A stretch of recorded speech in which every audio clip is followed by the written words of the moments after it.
favor, meu queridão.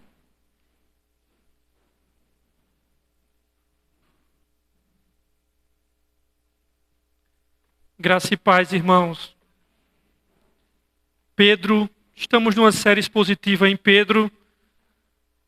O irmão já facilitou a nossa existência, abrindo no capítulo onde nós vamos expor essa noite. 1 de Pedro, capítulo 2, versículo 4 até o versículo de número 8. Estamos nessa série expositiva há alguns meses, olhando versos por versos e analisando a preciosidade da palavra de Deus. Todos encontraram? Diz assim a santa palavra de Deus: à medida que se aproximam dele, a pedra viva, rejeitada pelos homens, mas escolhida por Deus e preciosa para ele, vocês também estão sendo utilizados como pedras vivas na edificação de uma casa espiritual, para serem sacerdócio santo, oferecendo sacrifícios espirituais aceitáveis a Deus, por meio de Jesus Cristo. Pois assim é dito na Escritura: eis que ponho em Sião uma pedra angular, escolhida e preciosa, e aquele que nela confia jamais será envergonhado. Portanto, para vocês os que creem, esta pedra é preciosa. Mas para os que não creem, a pedra que os construtores rejeitaram tornou-se a pedra angular, e pedra de tropeço, e rocha que faz cair. Os que não creem tropeçam, porque desobedecem à mensagem para que também foram destinados.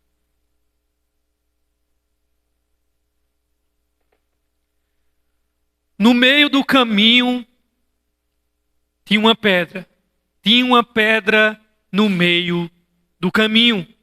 Nunca me esquecerei desse acontecimento nas minhas retinas tão fatigadas. Nunca me esquecerei que no meio do caminho tinha uma pedra. Tinha uma pedra no meio do caminho. Esse poema de Carlos Drummond de Andrade. Queridos, as pedras mencionadas nesta poesia feita por Drummond podem ser classificadas como obstáculos ou como problemas nesta existência.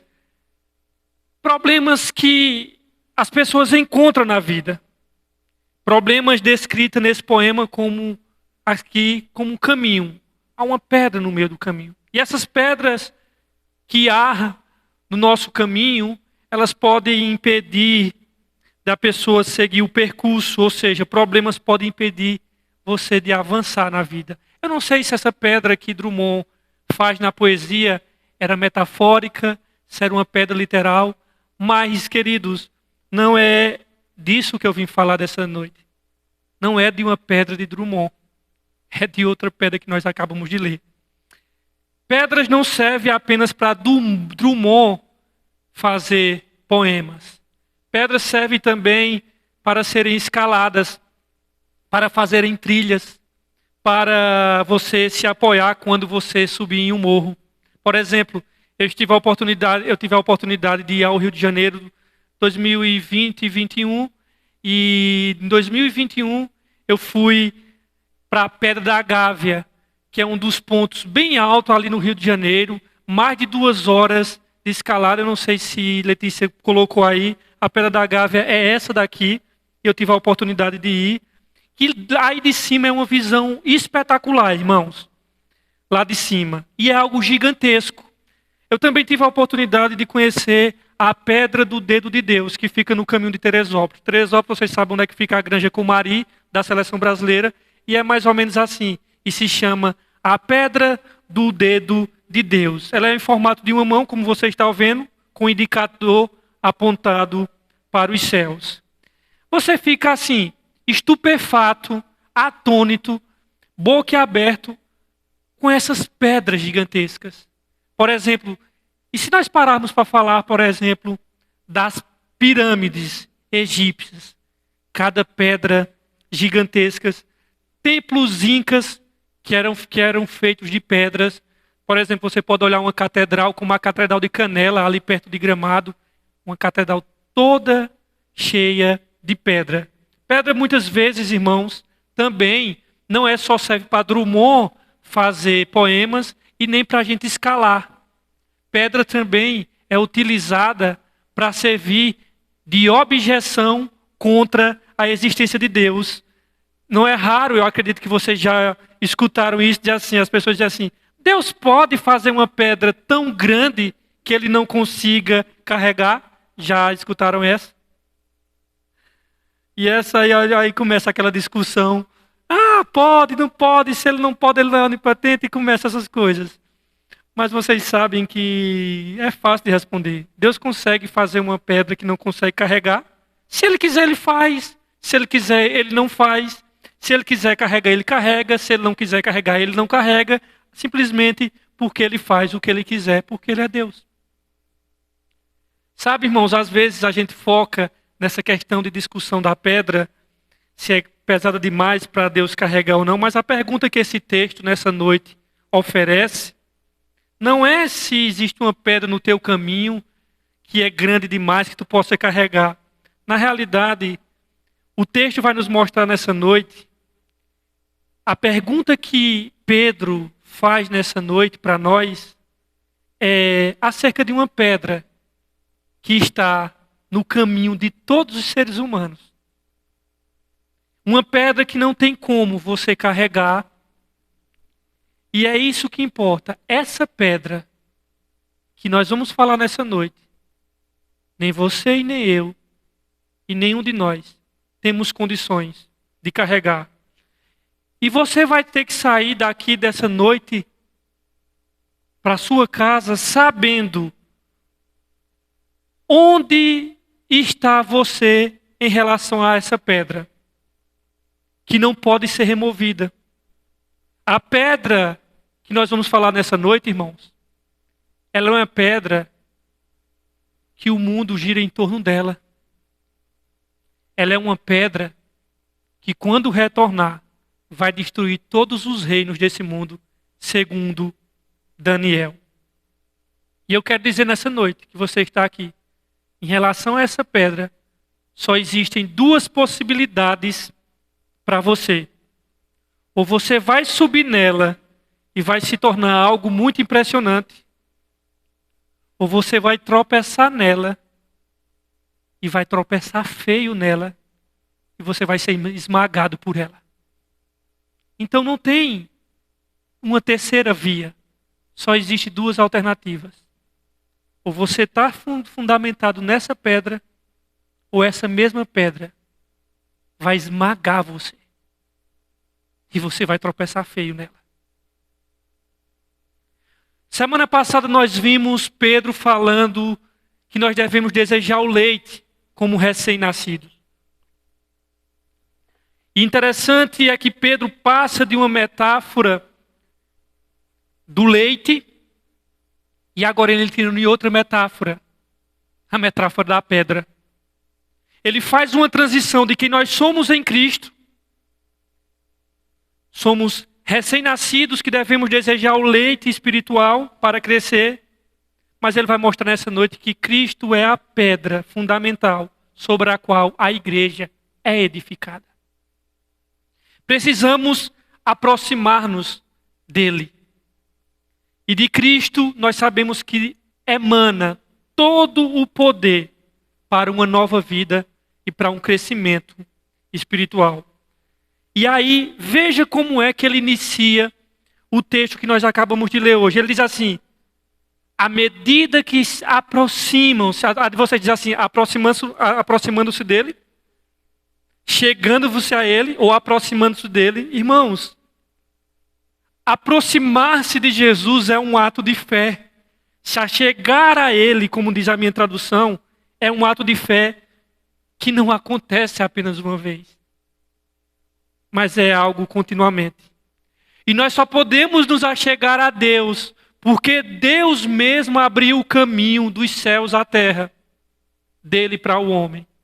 Quando Pedro diz, achegando-vos a ele, se aproximando-se a ele, isso só foi possível porque Deus pegou o filho dele, rasgou os céus, o enviou, ele cumpriu sua missão, foi para a cruz do Calvário, Deus colocou os nossos pecados sobre ele, e naquele momento o véu foi rasgado de alto a baixo, e nós podemos ter acesso a Deus pelo novo e vivo caminho. E é por isso que Pedro diz, achegando-vos a ele, aproximando-se dele. Não sei se vocês percebem, mas Pedro usa 3 metáforas. Nos 3 últimos estudos, contando com esse aqui, que é o terceiro. Ele usou a metáfora da semente, dizendo que nós nascemos de uma semente incorruptível, semente imperecível, que eu até usei o exemplo do João Pé de Feijão. Aí ele saiu da semente, e semana passada ele usou a metáfora do leite. E agora ele saiu do leite e entrou na metáfora da pedra.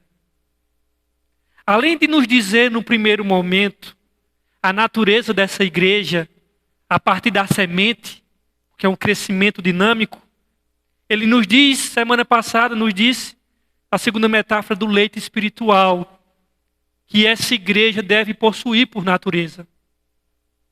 Ela só sobrevive desejando esse leite espiritual que tratamos na semana passada. Só que depois de provar desse leite, aqueles de alguma forma que prova que o Senhor é bom, provar e ver de que o Senhor é bom, se é que provaste que o Senhor é bom, Pedro disse semana passada, aqueles que provando que o Senhor é bom, não conseguem mais viver nas práticas dos pecados, na desobediência, e não conseguem viver dessa maneira, uma maneira de expressar a sua vida no mundo. E aí hoje Pedro usa a terceira metáfora, a metáfora da pedra. Pedra viva. Vê que coisa curiosa, irmão. Pedra viva. Uma semente imperecível, um leite puro e espiritual, e agora uma pedra viva. Coisas estranhas, não?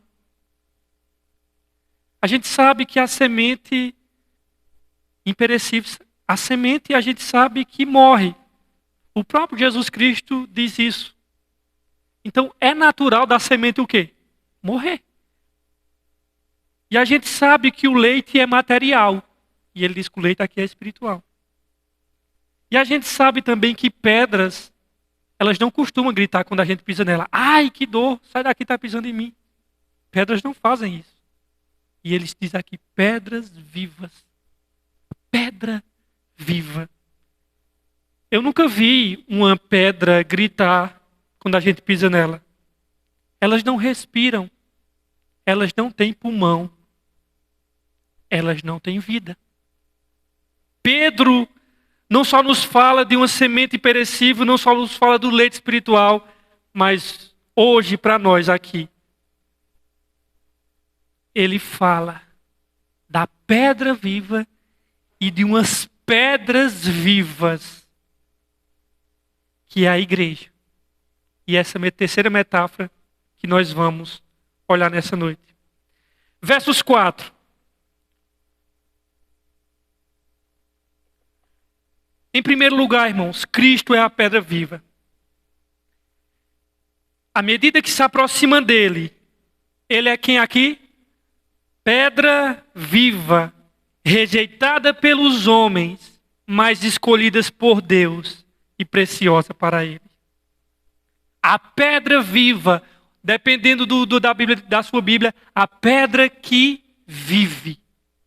Irmãos, parece um paradoxo. Uma pedra não tem vida. Já viram uma pedra viva por aí? Ele não está falando literalmente, irmãos. Ele está usando metáforas. Ele está falando metaforicamente. Jesus também disse que é uma porta. Você não fica procurando uma maçaneta em Jesus. Jesus também disse que ele é a água viva, a palavra viva, a luz viva. Ele é o Filho de Deus. Irmãos, não há vida nem crescimento espiritual à parte de Cristo. Não existe isso. Nele somos salvos e nele crescemos. Cristo é a fonte da vida. Ele é a pedra de esquina, a pedra fundamental que sustenta todas as outras pedras do edifício. É importante destacar que Cristo é a pedra e não Pedro é a pedra. Pedro é a pedra de tropeço. Para trás de mim, Satanás, porque para mim tu és pedra de tropeço e rocha de escândalo.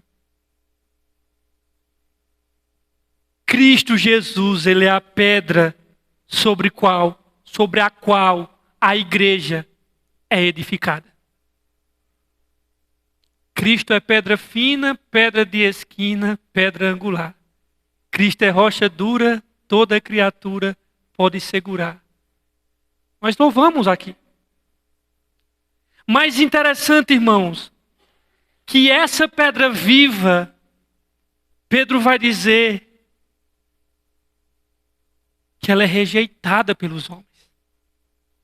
Diz os versos 4. À medida que se aproximam dele, a pedra viva, rejeitada por quem, irmãos? Pelos homens. Mas ela é preciosa para quem? Vê o contraste de percepção, vê o contraste de prioridades, vê o contraste, irmãos, de dar valor. A mesma pedra, desprezada, rejeitada pelos homens, preciosa e eleita pelo Deus Pai. Que contraste, irmãos! Em duas linhas paralelas é nos dito agora como esta pedra é considerada e avaliada, primeiramente pela humanidade, pelos seres humanos, pelos homens, por parte dos homens. É dito como é que essa pedra é tratada. Depois ela é avaliada por parte de Deus. Segundo os homens, essa pedra é o quê, irmãos? Ela é rejeitada, irmãos. Segundo Deus, ela é o quê? Eleita e preciosa. Pode parecer um contrassenso, mas essa pedra é rejeitada pelos homens. Aí às vezes você fica dizendo, eu não entendo porque eu chamo o pessoal a ir para a igreja, o pessoal não quer falar de Cristo. Meu querido, olha aqui. Você quer o quê, meu irmão? Cristo é um rei rejeitado, querido. Vocês estão pensando que ele é um artista de Hollywood, aclamado, que as pessoas adoram? Não. Porque se fosse da perspectiva de um rei, Deus teria dado um herói. Ele disse, eu vou dar um herói, mas não segundo os padrões de vocês.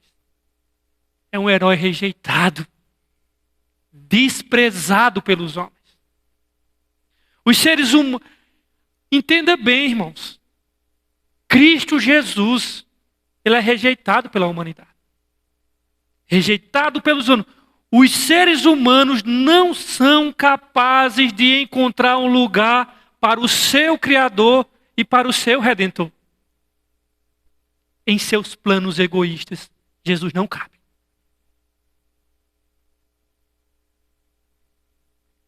Insensatos e amantes de si mesmo. Olha para a vida olha para a pedra viva quando ele nasceu. Se tinha lugar para hospedar ele. Olha para a pedra viva quando ele nasceu. O mais rejeitado dentre os homens. Olha para a pedra viva, para os contemporâneos da favela e do sítio da Asbrém onde ele morava. Porventura pode vir uma coisa boa de Nazaré.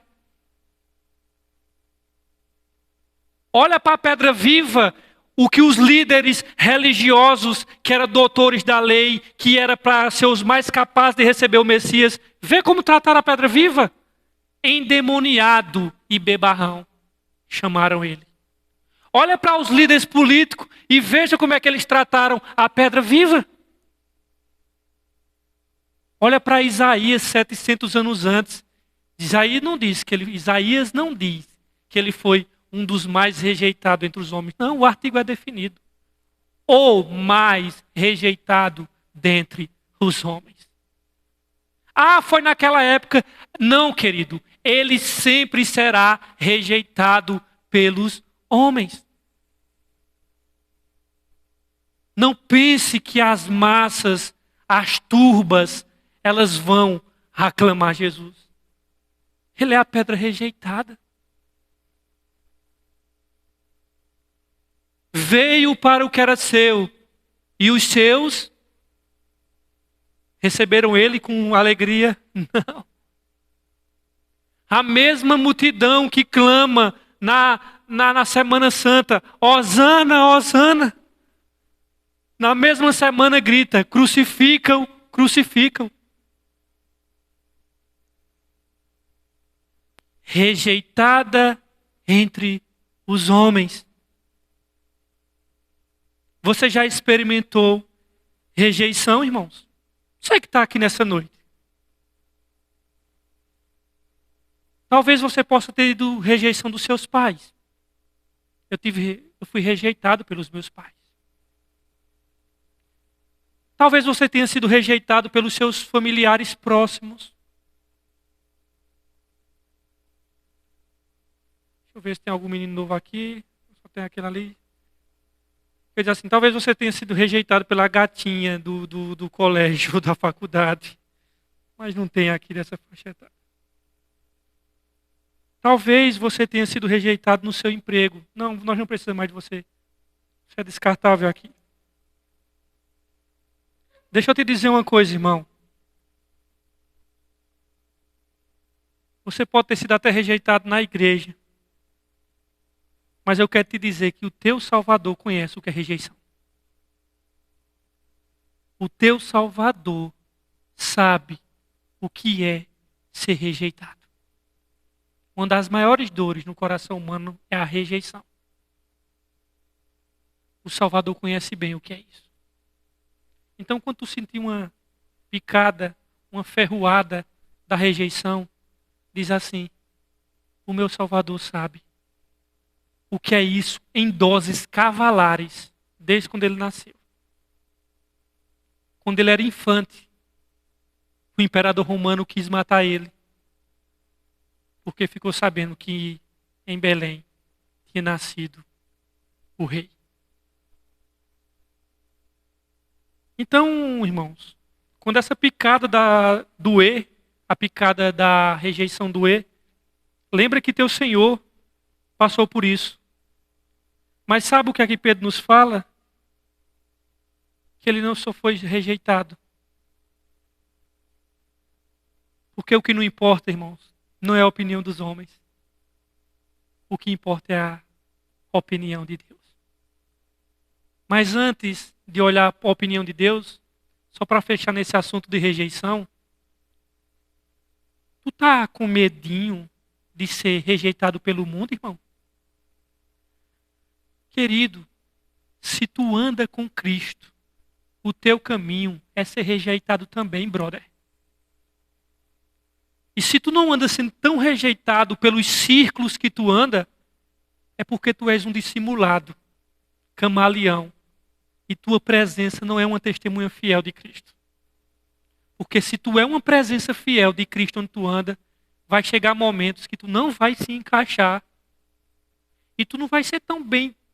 Outra coisa, às vezes tem crente que ele não é bem encaixado porque o bicho é chato e religioso. Mas você sendo uma testemunha fiel, você vai ser rejeitado. Tu tá esperando o quê, brother? Tu ser ovacionado, é? Meu irmão, onde é que tu tá com a cabeça? É 2000 anos de cristianismo, meu irmão. A igreja sempre foi rejeitada. Você pode dizer, mas ela é rejeitada porque ela tem escândalo. Rapaz, vai estudar a história da igreja. Quando era Paulo, quando era Pedro, os caras mataram tudinho, brother. Só escapou João de morrer de velhice. O resto, tudinho, morreram. Quando o mundo abraçou a igreja, a desgraça da igreja foi aí.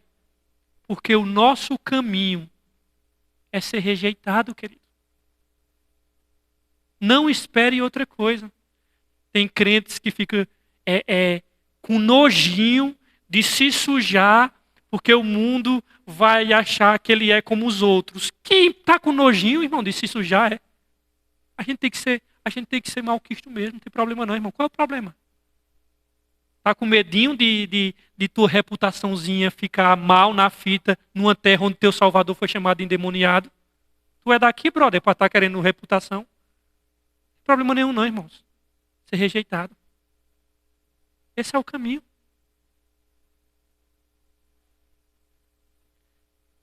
Só que essa pedra, embora ela seja rejeitada pelos homens, o texto diz assim: à medida que se aproximam dele, a pedra viva, rejeitada pelos homens, mais o que, irmãos? Mas para com Deus, ela é eleita e preciosa.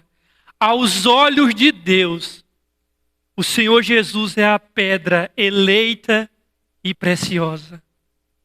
Ela é eleita não só por ser adequada, mas por ser indispensável. Seu valor para Deus é incalculável. Este é meu filho amado, em quem me comprazo. É pedra, irmãos. Preciosa, muito além de qualquer estimativa.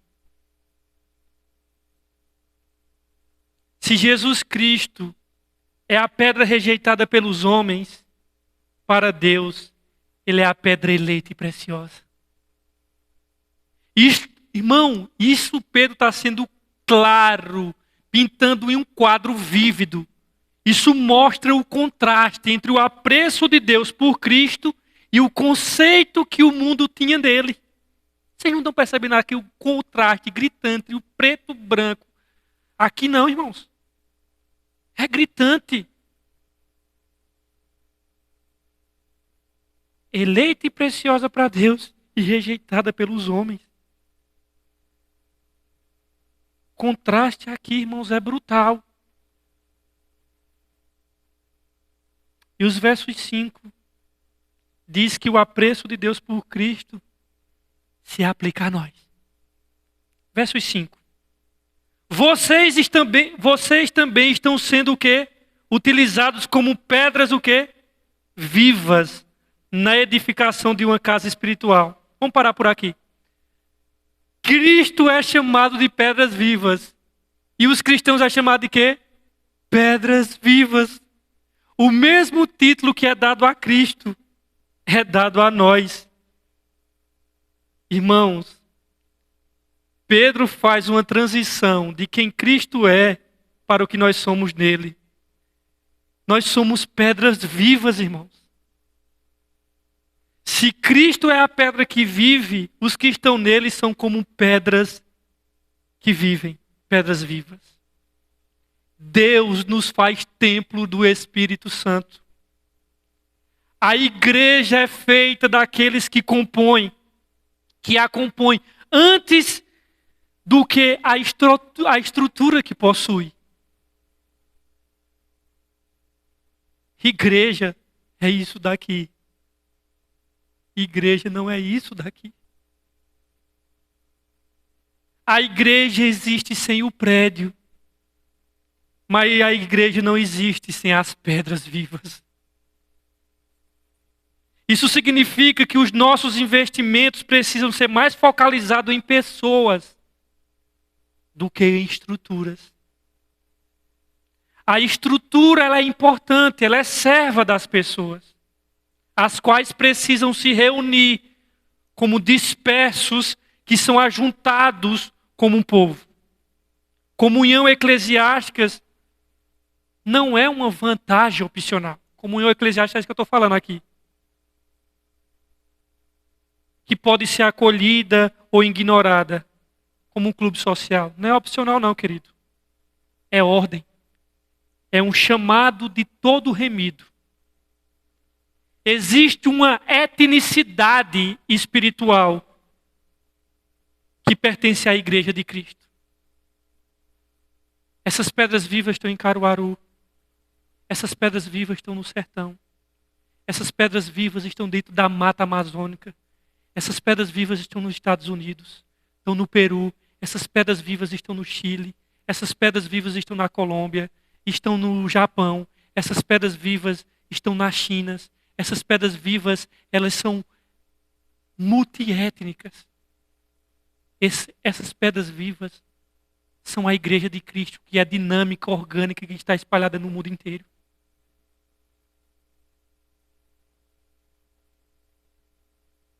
Vocês sabiam que todos nós aqui, junto com a igreja perseguida que está lá nos países perseguidos, vocês sabiam que aquelas pessoas que estão dentro das matas sendo missionários, tribos que se converteram, irmãos que estão no Chile, vocês sabiam que a igreja de Cristo, que está no mundo inteiro, vocês sabiam que eles são parentes de sangue nosso? Sim, nós somos unidos pelo sangue de Jesus, irmãos. Ou você acha que a igreja de Cristo é apenas a gente aqui? Pelo amor de Deus, não tem uma visão tão míope, não. Ou está pensando que nós aqui é um grupo especial? Nós somos iguais aos outros filhos de Deus e às outras pedras que estão no mundo inteiro. Nós não somos mais bonitinhos que os outros. Deus ama todos. Por isso ame seus irmãos, não só daqui, de fora também. A comunhão dos santos é o que faz ser o que ela é. Essa comunhão precisa ser evidenciada mediante a reunião da igreja, utilizando estruturas disponíveis. Portanto, a estrutura ela é útil, mas a estrutura é serva. A organização é em prol do organismo. A treliça é em prol da videira. Infelizmente, nós julgamos a saúde da igreja pelas suas construções. Mas nós não podemos, irmãos, afirmar que a igreja está bem pelo fato de terem construído mais um prédio ou pelo número de pessoas que estão frequentando. Nós temos que afirmar que a igreja está bem pelo crescimento das pessoas que estão sendo edificadas em Cristo. Se você está crescendo espiritualmente, irmão, então a igreja está crescendo. Então a igreja está bem.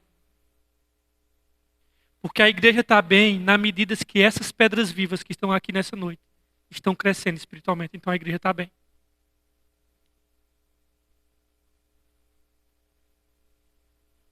Portanto, quando as pessoas crescem, a igreja cresce. Se você cresce espiritualmente, então saiba que a igreja está crescendo. Quando um tijolo é fortalecido, toda casa é fortalecida. Eu lembro quando eu fui chamado lá pela Igreja Batista de Atibaia para fazer o curso OPL, o pastor líder, há 3 meses. Eu lembro quando eu postei o negócio, Poli colocou assim: Rafael, a Missão Boas Novas fica muito orgulhosa. Eu disse: irmã Poli, essa conquista não é minha. Essa conquista é da igreja. Porque se eu crescer, a igreja cresce. E se você crescer, a igreja cresce. Não só é se eu crescer. Irmão, eu quero dizer uma coisa a você. Se você começa a se santificar mais, orar mais, crescer mais e buscar o Senhor, não só é a tua vida, irmão, que vai ser abençoada. A nossa vida vai ser abençoada porque é um tijolo que se fortaleceu e toda a comunidade vai ser fortalecida. Por isso que eu te digo, irmão, cresce para o meu bem e para o bem dos teus irmãos. Porque um crente que busca crescer em Cristo, ele abençoa a igreja. Por isso que eu oro, meu irmão, para que você cresça. Porque se tu crescendo, tu vai ser uma bênção para mim. E tu vai ser uma bênção para a Missão Boas Novas. Porque se um tijolinho, ele está sendo fortalecido, eu sei que toda a estrutura vai ser fortalecida. Por isso que eu digo, irmãos, estude, busque o Senhor, use os meios de graça, porque tu vai ser uma bênção para dentro da tua casa, vai sentir os efeitos benéficos, dentro da tua família e dentro da tua igreja, e tu vai ser uma bênção para o mundo. Então cresce, irmão. Porque se tu cresce, tu vai ser uma bênção para os teus irmãos. O contrário também é verdadeiro. quando o crente está mal e ele se enrosca em pecado, esse pecado afeta a comunidade também, irmãos. Afeta todos nós. Nós estamos unidos, irmãos. Se você cresce, nós somos abençoados. Se você cai, nós caímos com você. É uma família espiritual. É uma igreja de pedras vivas que está sendo edificada. E essa igreja, ela é como? Se você perceber, essa igreja, Pedro diz aqui no versículo 5, que a igreja ela é eleita, preciosa nele. Pedro diz assim: vocês também estão sendo utilizados como pedras vivas. Utilizado como, Pedro? Na edificação de uma casa espiritual, para serem sacerdócio santo, oferecendo sacrifícios espirituais aceitáveis a Deus por meio de Jesus Cristo. A igreja é de Deus, irmãos. A igreja é de Cristo. Ele disse: sobre esta pedra edificarei a minha igreja. Ele comprou a igreja com o sangue dele, irmãos. Pedro vai dizer que Deus comprou com o seu próprio, com o sangue do seu. Pedro não, Paulo vai dizer lá em Atos que ele comprou com o sangue de Jesus. Isto é o que torna a igreja valiosa. O valor da igreja está no preço do sangue de Jesus. Nós estudamos Pedro. Não foi ouro e nem prata que vocês foram resgatados da vossa vã maneira de viver, que por tradição recebeste dos vossos pais, mas com o precioso sangue de Cristo, como de um cordeiro imaculado e incontaminado. Irmãos, entenda bem. Reconhecer o valor da igreja molda o meu amor por ela e o meu serviço por ela. Querido, que você saia daqui reconhecendo o valor da igreja, para que o seu amor pela igreja possa mudar e o seu serviço por ela também. Se desgaste, irmãos, porque a igreja ela é preciosa para Cristo. Se você acha que é brincadeira, quando Pedro negou Jesus e Jesus encontra Pedro para restaurar Pedro, Jesus pergunta 3 vezes: Pedro, tu me amas? Senhor, eu te amo. Pedro, tu me amas? Senhor, eu te amo. Pedro, tu me amas? Senhor, tu sabes que eu te amo. O que é que Jesus diz a Pedro? Vai então, se tu me amas, apacenta as minhas ovelhas. Quer mostrar o amor por Jesus, irmão? Sirva a igreja de Cristo. Quer mostrar, eu amo Jesus, você ama Jesus, o quanto tu serve às ovelhas dele. Porque quando Pedro disse que amava ele, ele disse: então serve, apacenta as minhas ovelhas, brother. Meu irmão, se tu entender que a igreja de Cristo é preciosa para ele, tu vai amá-la e tu vai servi-la e tu vai se desgastar por ela. A igreja ainda é uma obra em construção. Não mindou por causa de suas qualidades intrínsecas, mas pelo fato de que ela vale para Cristo. A igreja ainda é cheia de imperfeições, como qualquer outro canteiro de obras é. Essas pedras vivas, um canteiro de obra, este lugar de construção, você for para um lugar de construção, um canteiro de obra, você vai ver que lá as coisas não estão necessariamente bem arrumadas, ou dá logo uma boa impressão. Você encontra num canteiro de obra pilha de tijolos, tábuas, muitas tábuas às vezes com pregos, escombros, entulhos, você encontra ferramentas abandonadas. Então, se olharmos para essas bagunças, poderemos facilmente ficar desanimados. Trazendo para a igreja, nós vemos pessoas inacabadas na igreja, cheias de imperfeições e fraquezas. Sabe por quê? Porque todos nós ainda estamos sendo ajustados, irmãos, de acordo com Efésios 2:21. Nós estamos ainda em processo de construção. A igreja ainda está sendo erguida. O texto está mostrando isso. Deus está edificando essa construção. Todo dia tem pessoas se convertendo. Todo dia tem pessoas que têm que aprender da palavra. Todo dia tem pessoas que têm que amadurecer em Cristo. Todo dia tem pessoas que têm que descobrir os seus dons. Então a igreja, ela está sendo edificada, irmãos. A igreja, ela está sendo erguida. Deus não terminou ainda. Não terminou. Por isso que nós fazemos missões.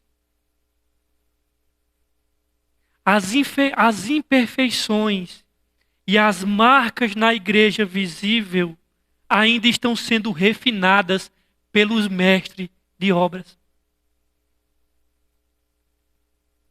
Mas isso não tira, irmãos, o amor que Cristo tem pela igreja dele.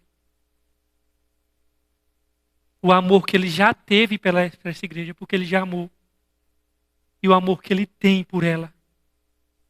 Cristo ama a igreja do jeito que ela é hoje, com vistas a torná-la o que ela deve ser amanhã. Cristo, ele ama a igreja hoje, porque ele já sabe o que ela vai se tornar amanhã. Como é que Paulo fala que ele amou a igreja para apresentar ela como uma virgem pura, imaculada a Deus? Cristo, ele não se casou com uma virgem. Ele se casa com uma mulher suja e a faz uma virgem pura. Esse é o único casamento que eu conheço que, com o passar dos anos, a noiva fica mais jovem e mais bela. É o casamento de Cristo com a igreja. Essa igreja, que são pedras vivas, é composta de sacerdotes. Veja o versículo 5 ainda. Vocês também estão sendo edificadas como pedras vivas na edificação de uma casa espiritual, para serem sacerdócio santo, oferecendo sacrifícios espirituais aceitáveis a Deus. Ele repete que nós somos sacerdócios lá no versículo 9. Vós, porém, são geração eleita e sacerdócio real. Esse versículo 9 eu vou estudar semana que vem, se Deus permitir. A igreja, ela é composta de sacerdotes.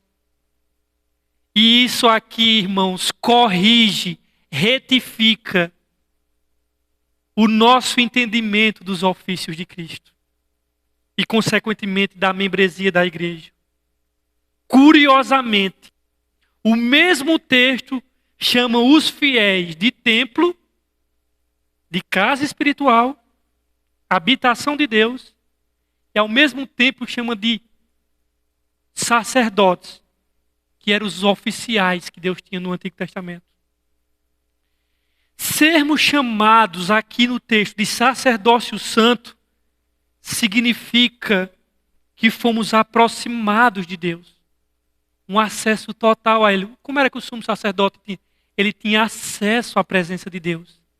E o que Pedro está dizendo é que nós podemos nos aproximar de Deus com acesso total a Deus. E nós fomos, e também os sacerdotes, eles eram o quê? Separados para o serviço.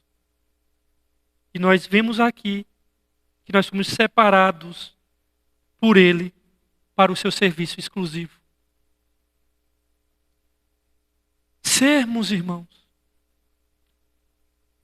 chamados de sacerdotes, isso mostra que não só cristãos são sacerdotes individualmente, porque o texto está dando ênfase no aspecto coletivo também do sacerdócio. Toda essa passagem do versículo 4 até o 10 são citações do Antigo Testamento.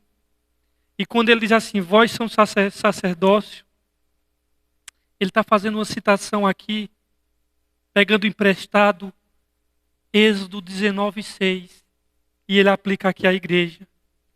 Essa visão de sacerdócio universal faz com que Pedro encoraje o serviço mútuo. Irmãos, uma das coisas que os crentes não entendem, e que foi uma coisa que custou tanto, irmãos, tanto na Reforma Protestante, o sacerdócio de todos os crentes, irmãos. É isso que nos diferencia dos católicos. Porque a ideia romana é de que a instituição, com os seus líderes, eles são os sacerdotes. Mas o povo não. O padre é sacerdote. O papa é sacerdote. Mas o povo não. A Reforma Protestante não inventou nada, apenas resgatou o que Pedro está ensinando. Que nós achamos que a Reforma Protestante inventou nada. Nada, os caras voltaram às Escrituras. E eu louvo a Deus por Lutero e louvo a Deus por todos os reformadores. Porque eles vieram e disseram, não, meu amigo, o sacerdócio é de todos os crentes. É de todos. Todos os que creem em Cristo são sacerdotes e podem se aproximar a Deus. Pastores não são mediadores entre Deus e os homens. Nenhum homem é, irmãos. A função de um pastor é se dedicar ao que Pedro disse lá em Atos, a oração e o ensino da palavra. Mas ele não faz mediação entre Deus e os homens. Aí você diz, mas eu já sei disso. Tem certeza, irmãos? Às vezes nós dissemos que somos evangélicos e eu estou pegando a semântica rica da palavra evangélico, tá? Na sua semântica rica. Não desse termo que caiu no desuso hoje. Nós dizemos que somos protestantes, evangélicos, mas às vezes a nossa mentalidade é de um católico medieval. Sem sabermos. Por exemplo, não tem problema, irmãos. Eu peço oração aos irmãos, os irmãos pedem oração a mim. Não tem problema. Mas você quer saber a mentalidade católica? É quando uma pessoa diz assim, eu vou viajar, deixa eu ligar para o meu pastor. Pastor, ore por mim. Porque eu vou viajar. O pastor diz, mas você já orou por você? Já orei, mas é porque eu acredito que a oração do pastor é mais forte. Pronto. Católico, irmãos. Católico. Irmãos, com isso eu não estou dizendo que a gente não deve pedir oração aos outros. Não é isso, a gente deve pedir. Mas se você acredita que aquele cara que prega, que aquele pastor, de alguma forma ou de outra, a oração dele é um pouquinho mais poderosa do que a tua mente é católica ainda. O sacerdócio é de todos os crentes, irmãos. Todos os crentes.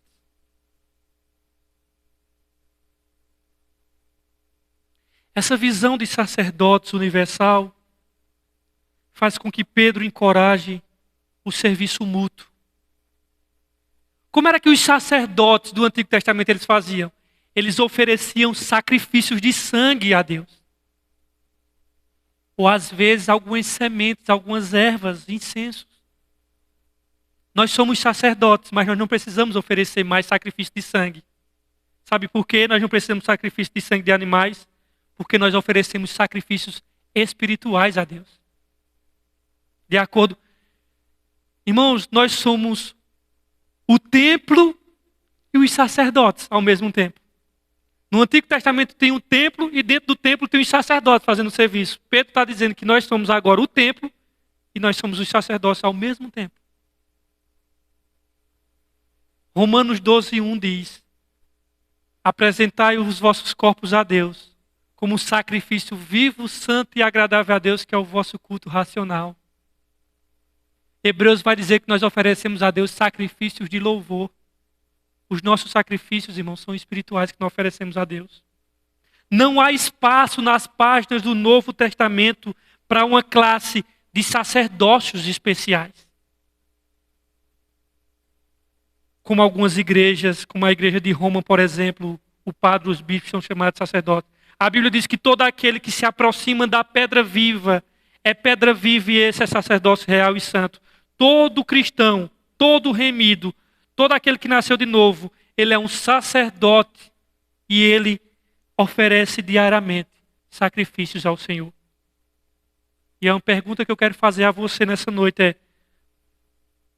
você tem oferecido sacrifício a Deus? Sacrifícios espirituais? Irmãos, assim como Israel no Antigo Testamento, ele deveria espalhar a glória do Senhor às nações, a igreja hoje deve conduzir as nações ao Senhor. Só que essa é uma tarefa não de apenas alguns indivíduos. Não é de alguns, irmãos. É de todos, é do corpo de Cristo. A diferença é que a missão em Israel era o seguinte: as nações tinham que ir lá adorar Yahvé. E os gentios, que eram prosélitos e que se convertiam ao judaísmo, eles nem tinham acesso dentro do templo, eles ficavam ao redor do templo, ali, nos corredores. Os judeus mesmo, por o sangue, é que ficavam lá dentro. Então, as pessoas tinham que ir lá, assim como o eunuco, que foi batizado por Filipe, ele não regressava de Jerusalém, com o livro ali de Isaías 53, ele vinha de lá. Então, lá, a missão no Antigo Testamento era centrífuga. Era lá em Israel. A missão da igreja não é centrífuga, irmãos. A missão da igreja é centrípeta. É fora, é no mundo. Não existe um lugar nesse mundo que seja o ponto, um clube da igreja, onde lá a gente se reúne. Não. A missão da igreja é espalhada por toda a terra. É salgando o mundo, é em todo lugar.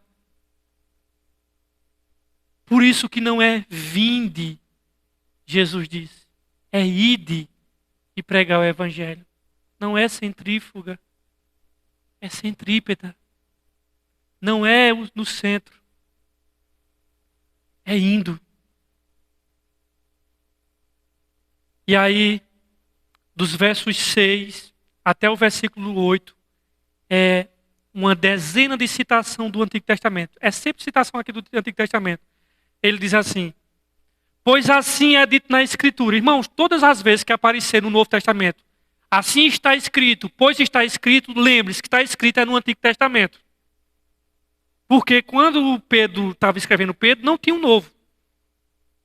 O cano do novo não estava formado. Então, toda vez que você encontrar, conforme está escrito, está dito, lembre que é uma citação do Antigo Testamento. Aí diz assim, ó, pois assim é dito na Escritura. Que Escritura? Eis que ponho em Sião uma pedra angular, escolhida e preciosa, e aquele que nela confia jamais será envergonhado. Portanto, para vocês, os que creem, esta pedra é preciosa. Mas para os que não creem, a pedra que os construtores rejeitaram tornou-se a pedra angular, pedra de tropeço e rocha de escândalo.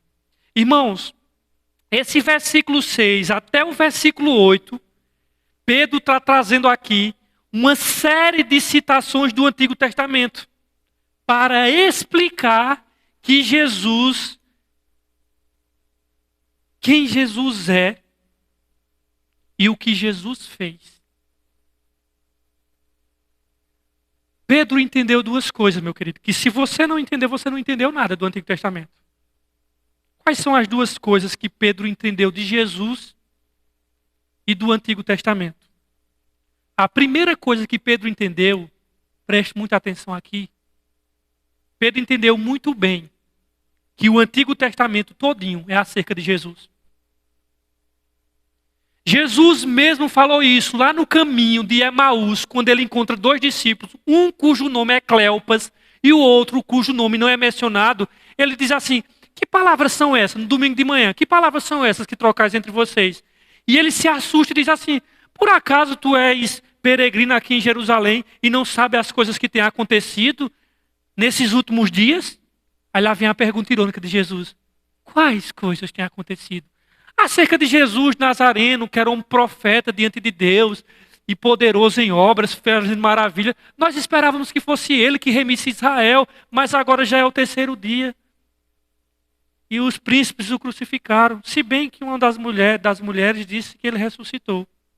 Aí Jesus diz assim, ó nécios, retardados na minha linguagem, atrasados, porventura não convinha que o Cristo padecesse, fosse crucificado e entrasse na sua glória. Aí o texto diz, e tendo começado por Moisés, pelos profetas e pelos salmos, mostrava tudo o que dele tinha que se cumprir. Aonde? Nas Escrituras. Que escritura é essa? Do Antigo Testamento. Ali nós temos a palavra encarnada explicando a palavra escrita para os dois discípulos ali do caminho de Emaús. Jesus disse aos fariseus: olha, deixa eu dizer uma coisa a vocês. Examinais as escrituras, porque julgais nela ter o poder de Deus. Mas são elas que testificam de mim. Querido, deixa eu te dizer uma coisa aqui nessa noite. Se tu não entendeu que o Antigo Testamento fala todinho de Jesus, brother, tu não entendeu foi nada, viu? Tu não entendeu foi nada, brother. O Antigo Testamento é todinho sobre Jesus. E agora Pedro sabe disso. Pedro sabe disso. E ele olha para Isaías. Pedro olha para os Salmos. Porque quando Pedro cita o versículo 6, dizendo aqui, eis que põe em Sião uma pedra angular, ele está citando Isaías 28:16. E quando ele cita o versículo 7, quando diz, portanto, para vocês, os que creem, esta pedra é preciosa, para os que não creem, esta pedra construtor rejeitado tornou-se pedra angular, aqui ele está citando Salmos 118, versículo 22. Então Pedro olha para o Antigo Testamento e ele vê, sabe quem lá? O Salvador dele.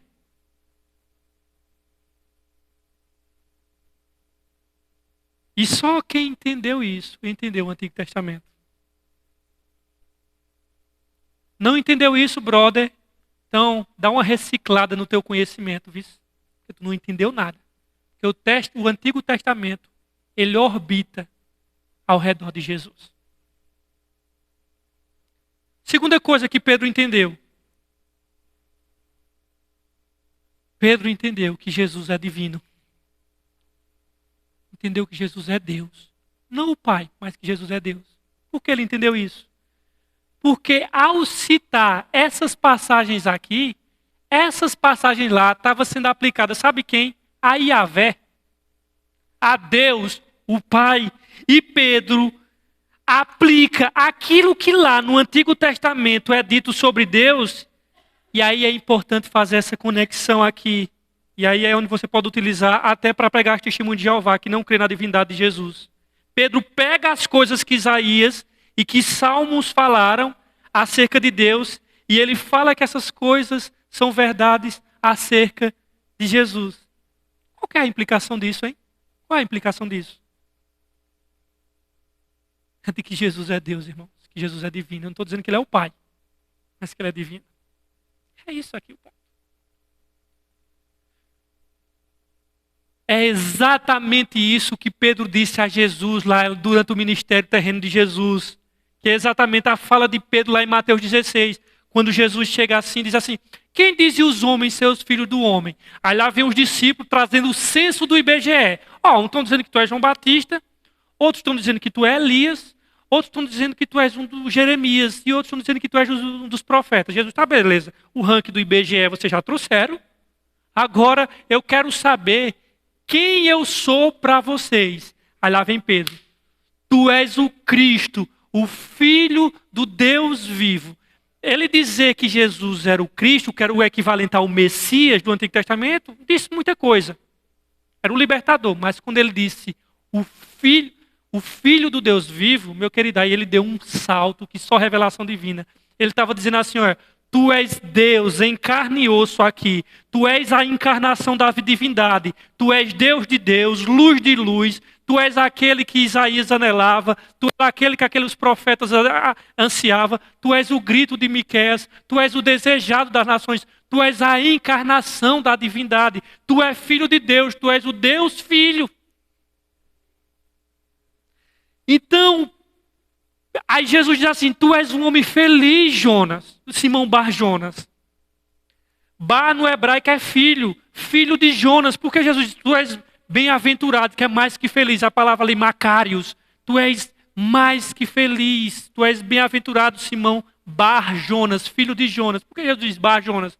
Porque Jesus está dizendo, Pedro, assim como tu és filho de Jonas, meu pai contou no teu ouvido, revelou a tu de quem eu sou filho.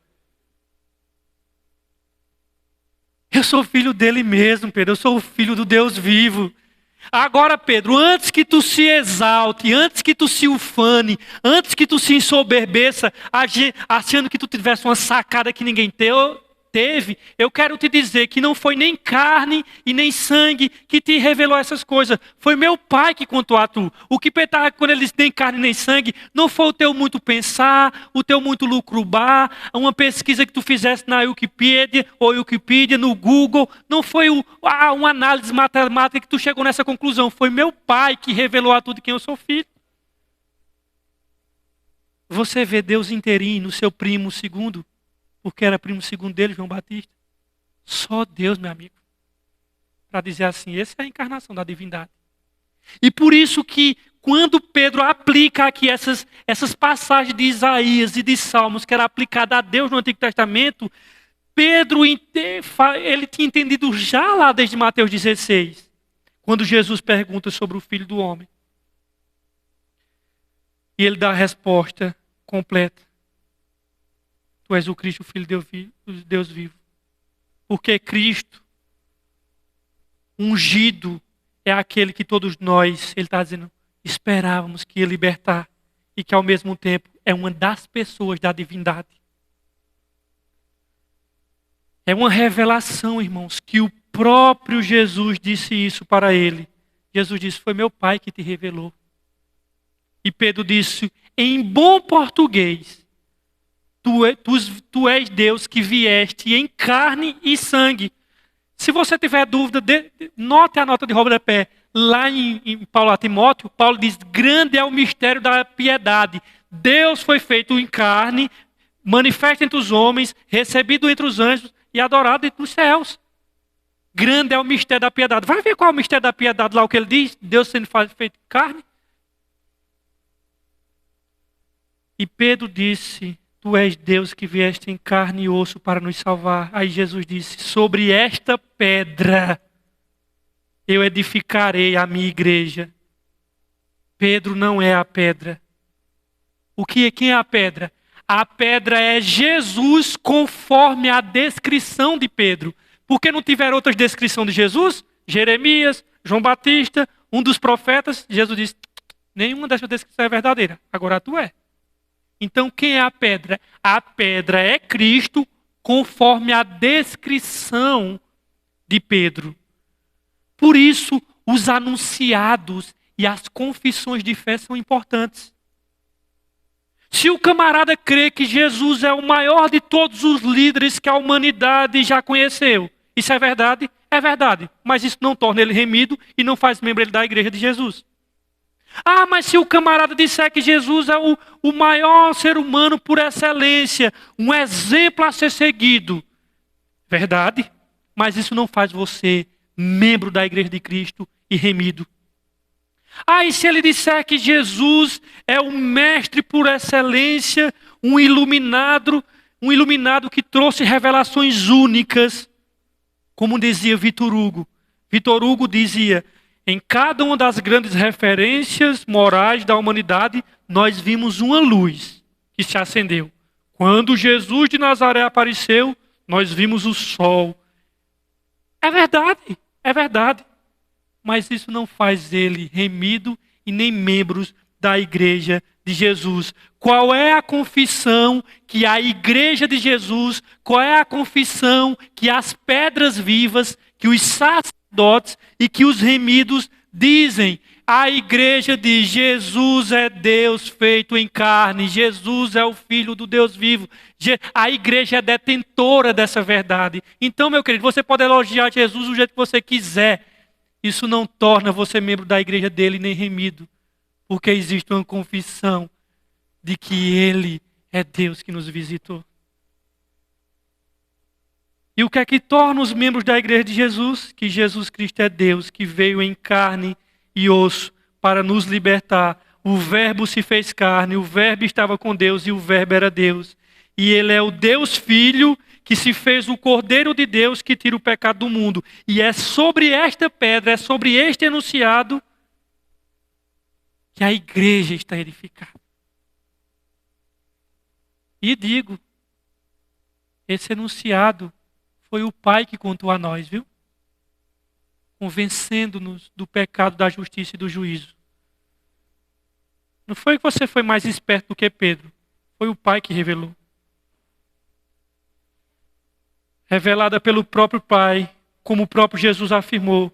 O que sustenta a igreja, irmãos, é que a igreja está sendo construída, edificada na profunda convicção de que Jesus Cristo é Deus que abandonou a sua glória. Filipenses, tendo em vós o mesmo sentimento que houve em Cristo Jesus, que sendo em forma de Deus, não teve usurpação em ser igual a Deus, mas esvaziou-se a si mesmo, tomando a forma de servo, sendo obediente até a morte e morte de cruz. Tendo a forma de Deus. Então, a igreja está sendo edificada na profunda convicção de que Jesus Cristo é o Filho de Deus, o Deus Filho que abandonou a sua própria glória, veio em carne para nos libertar. Então esses enunciados, eles são importantes. Só que os enunciados não substituem o relacionamento pessoal com Jesus Cristo. E sabe por que Pedro explica, então, que todos nós fazemos parte desse templo como pedras vivas? Olha, não é só Jesus que é pedra viva, nós também somos. E ele diz que põe em Sião. Então eu quero que você entenda que os versos 6, você pode notar aí, é uma citação de Isaías 28:16, eu não vou abrir para nós ganharmos tempo. O verso 7 é uma citação de Salmo 118:22. O versículo 8 é uma citação de Isaías 8, versículo 14. Todas três citações do Antigo Testamento. O que é que esse texto tem para nos ensinar nessa noite?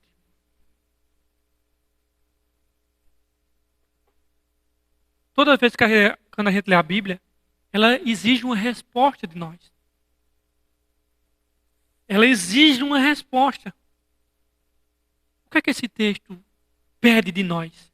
Exige de nós? O que é que esse texto tem a nos ensinar? Algumas aplicações para nossas vidas, para a nossa vida, que esse texto ensina. Em primeiro lugar, esse texto nos ensina que Cristo nem sempre será valorizado. Entenda bem. Cristo nem sempre será valorizado. Ele é a pedra rejeitada, irmãos. Para nós, os remidos, ele é a pedra viva. Para nós, os remidos, ele é a pedra preciosa. Pedra angular da nossa vida. Do nosso povo. Da nossa igreja. Quando eu falo da nossa igreja, eu estou falando da igreja do mundo. Os remidos. Ele é precioso para nós. Mas para as outras pessoas, ele é a pedra rejeitada, irmãos. Não tem valor nenhum, Jesus. Entenda bem isso. Entenda bem. Ele não tem valor nenhum. Você não precisa ir para o parque do forró no mês de junho para saber disso. Vamos vasculhar entre a nossa família. Para eles, Cristo não tem valor, irmãos. E entenda bem, viu? Elogiar Jesus sem crer que ele é divino e o Filho de Deus é rejeitá-lo. Pode elogiar. Serve de nada. Nesse texto aqui dessa noite, nós aprendemos que para se rejeitar Jesus, basta não crer nele. Porque vocês percebem que quem não crê tropeça na pedra? Os líderes religiosos já começaram a tropeçar, irmão, na pedra. Olhar para ele assim, esquisito. Aqueles que nós esperávamos que fossem os que iam abraçar ele, porque eram os estudiosos de Bíblia, começaram a tropeçar nessa pedra. Os líderes políticos tropeçaram nessa pedra. A nação de Israel tropeçou nessa pedra. O que é que esse texto nos ensina nessa noite? Esse texto nos ensina uma segunda coisa. Que Jesus não é somente o Salvador dos homens.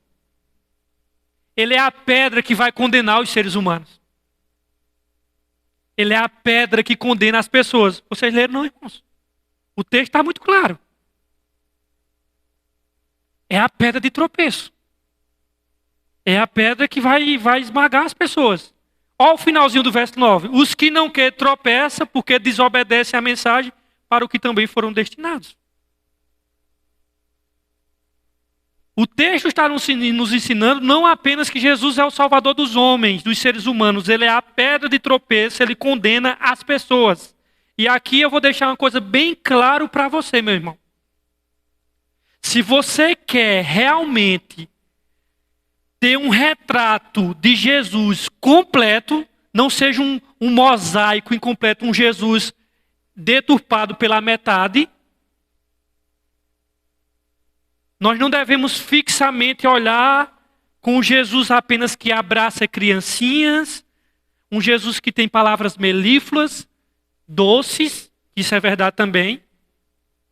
Mas Jesus, você precisa também, irmãos, olhar para Jesus que diz: apartai-vos de mim, malditos, para o fogo eterno preparado para o diabo e os seus anjos. Porque no nosso contexto hoje, eu estou vendo um Jesus só pela metade. É um Jesus que só é amor.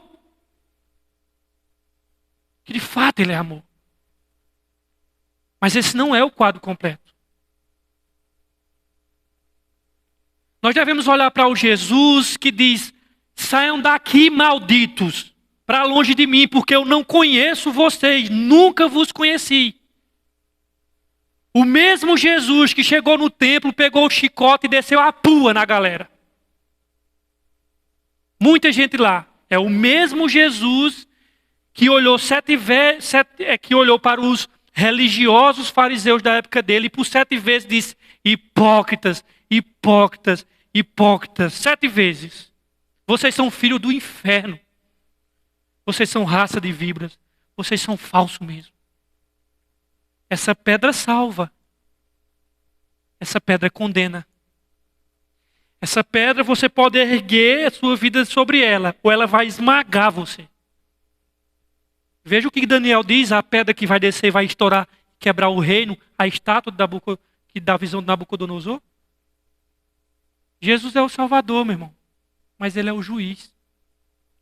O mesmo Jesus que em Mateus diz assim: vinde a mim, é o mesmo Jesus que em Mateus 25 diz: apartai-vos de mim. É o mesmo. Ele não tem esquizofrenia. A gente é que gosta de cortar o quadro no meio e pegar o Jesus palatável. Nós não podemos apresentar só um Jesus cruel. Que a gente às vezes só quer um Jesus cruel também. Que é outro erro. Eu estou falando aqui que o quadro tem que ser completo. Como Paulo diz em Romanos: considerai, pois, a bondade de Deus e a severidade de Deus.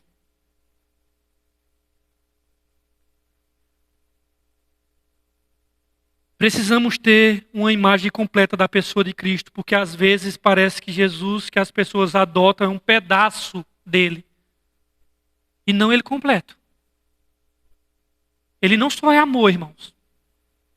Você pode elogiar Jesus como quiser. Se você não reconhecer ele como Deus, Salvador e único caminho para a vida eterna, você está rejeitando ele, ok? Não interessa se você elogia ele. O que é que esse texto ensina para nós também? Esse texto ensina para nós uma coisa, irmão. Com Jesus não tem terceira via. Rejeição ou crença.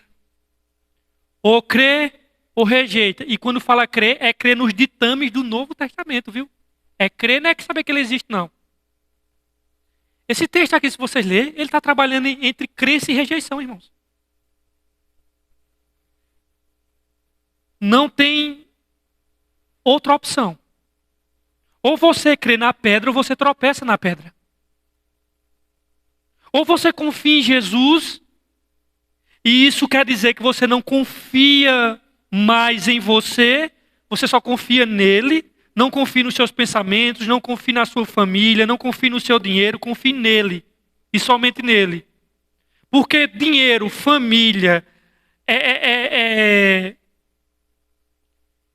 você, essas coisas que eu acabei de mencionar, um homem perdeu isso tudo só num dia, que foi Jó. Não foi numa semana não, ele perdeu tudo isso num dia só.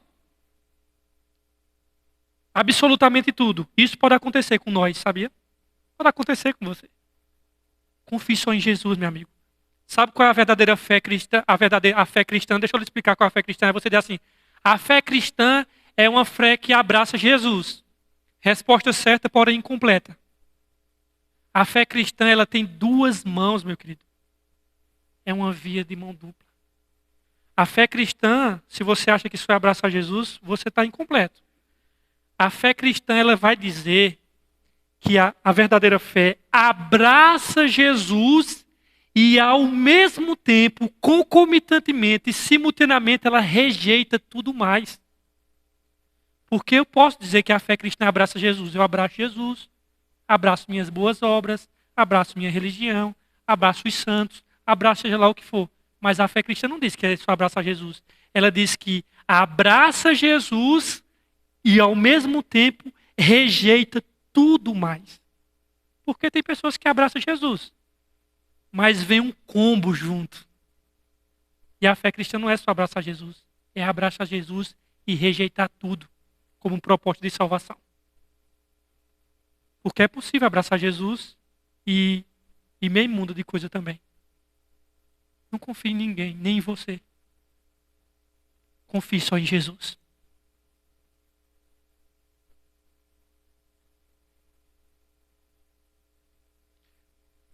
Sabe por que as pessoas tropeçam nele?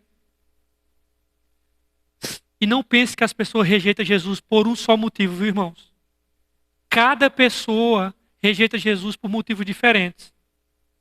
Alguém pode estar aqui e dizer, poxa, legal que você falou de Jesus, mas poxa vida, essa exclusividade de dizer que só Ele é o Salvador, esse exclusivismo, para mim é tão ofensivo, é tão arrogante. Eu fui evangelizar na Rua da Mafama, na época que a Rua da Mafama era pesada à noite, né? Então eu saí do culto e saindo do culto eu já fui para lá. E aí uma das meninas que estava lá, né, bebendo aquela coisa toda, ela disse assim, é isso que eu detesto, é dizer que só Ele é a verdade. Eu disse, é isso mesmo. Só Ele é a verdade, fora dele não há salvação. Isso é uma arrogância, ela disse. Então as pessoas tropeçam nisso, nesse exclusivismo. Muitos olham e dizem, dizer que só ele é a verdade, só isso é a verdade, isso é para mim ofensivo. Isso é tropeçar na pedra, irmãos. Muitos olham para Jesus e tropeçam.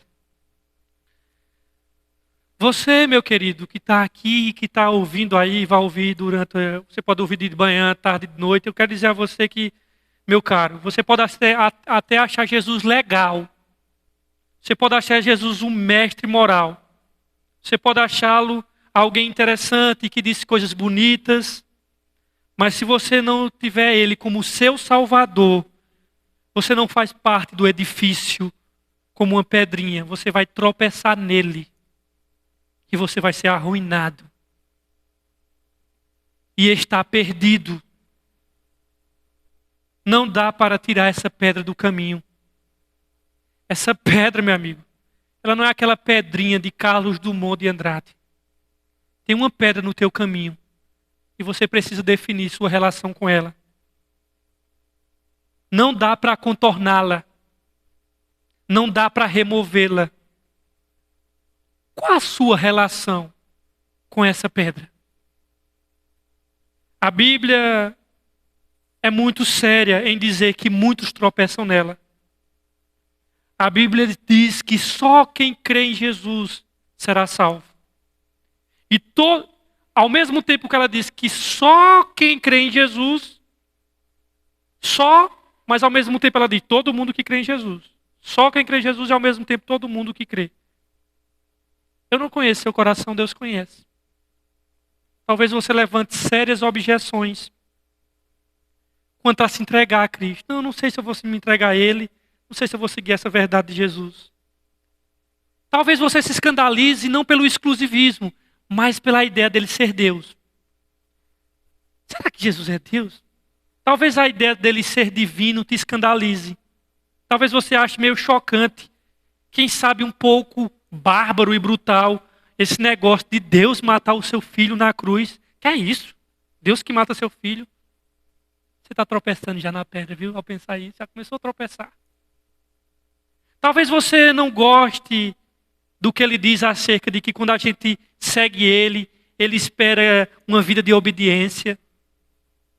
Talvez seja escandaloso para você essa ideia bizarra de que um dia ele vai voltar para esse mundo, restaurar.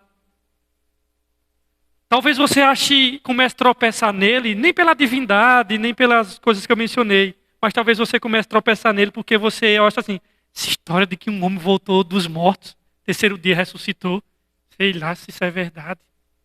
Depois de 3 dias voltar. E talvez você tenha dificuldade com isso. Eu te chamo a levar a sério essas tuas objeções e essas tuas dúvidas e a investigar essas coisas diante de Deus, com cuidado, e ver o que a Bíblia diz e entender necessariamente sobre essas coisas. Porque se Pedro está certo do que ele está dizendo, e ele está, e é verdade, seu tropeço nessa pedra vai ter consequências eternas. E esse tropeço, meu amigo, vai ser destrutivo para a tua vida. Mas não precisa ser assim. Não precisa. A pedra está no caminho. Você não precisa tropeçar nela. Não tem como removê-la. Não tem como carregá-la. Não tem como ignorá-la. Mas tem como se juntar a ela. E você vai se tornar parte desse edifício. No caminho havia uma pedra. Havia uma pedra no caminho. Pedro, antes de Jesus morrer, andando com Jesus, andou com Jesus 3 anos e meio. E esse mesmo Pedro, um dia tropeçou nessa pedra. E deixa eu te dizer uma coisa. Tu, remido, estou falando para remido agora. Tu um dia tropeçaste nessa pedra. E eu também. E um dia nós tropeçamos nela. E tivemos a profunda convicção de que nós estávamos perdidos. E nós lidamos com essa pedra um dia. E fomos esmagados pela culpa do nosso pecado. E vimos as agruras do inferno diante de nós. Ou tu pensa que tu não tropeçou nessa pedra? Tropeçaste, querido. Mas ele te ergueu e fez tu pedra viva. Pedro tropeçou, tu tropeçou, eu também tropecei. Sendo que esse Pedro que escreve essa carta, mesmo que tenha tropeçado nela, ele foi colocado por Cristo como uma parte, como uma pedra importante desse edifício. Edifício santo. E Pedro odiaria saber que seu nome está como sendo intermediário entre Deus e os homens. Pedro odiaria saber que ele é tido como Papa. O próprio Pedro nos ensina que não tem mediação entre Deus e os homens, a não ser através de Jesus. Eu acho que Pedro diria como Drummond: nunca mais esquecerei desse acontecimento na vida das minhas retinas tão fatigadas. Havia uma pedra no caminho. No caminho havia uma pedra. Pedro é parte desse edifício. E você é? Essas pedras vivas, você é parte desse edifício? Irmãos, preste bem atenção aqui. Só para eu fechar agora, 30 segundos. Certa vez, Pedro, junto com os outros discípulos, viram o templo lá, o templo que foi destruído. E Jesus lá no templo, pertinho de morrer Jesus, eles entraram e viram, não sei se foi Pedro, se João, não interessa, disse: mestre, que pedras dessas construções. E Jesus falou: olha, está vendo isso aqui? Não ficará pedra sobre pedra. Pedro novinho, né? Estava besta com aquelas pedras. Senhor, olha a maravilha desse templo. Ele novo, né? Jesus disse: eu quero dizer que não vai ficar aqui pedra sobre pedra. Foi destruído no ano 70 com o imperador Tito. Deixa eu te dizer uma coisa.